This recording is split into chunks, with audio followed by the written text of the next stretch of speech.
محرم آتا ہے یا حسین کوئی زنجیریں مار رہے ہوتے ہیں، کوئی چوریاں چلا رہے ہوتے ہیں، کوئی شراب نہیں چھوڑتا، کوئی نماز نہیں پڑھتا، کوئی روزہ نہیں رکھتا، کوئی جھوٹ نہیں چھوڑتا، تو یہ کیسا غم حسین ہے؟ یہ غم حسین نہیں ہے، یہ دکھ حسین ہے۔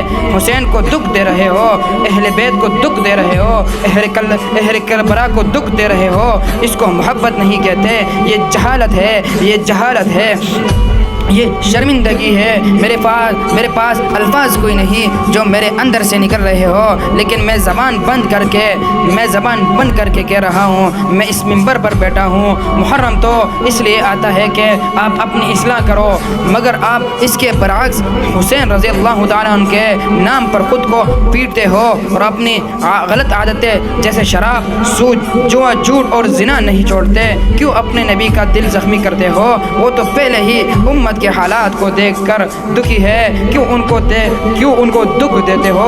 کیوں ان کے نام پر شرافت کے اصولوں کو توڑتے ہو اور دین کا مذاق اڑاتے ہو اور دین کو تباہ و برباد کر کے اپنے آپ کو مسلمان سمجھ کر نیکی کر رہے ہو؟ یہ نیکی نہیں ہے، یہ نیکی نہیں ہے، یہ سراسر بدعت ہے، یہ سراسر گناہ ہے۔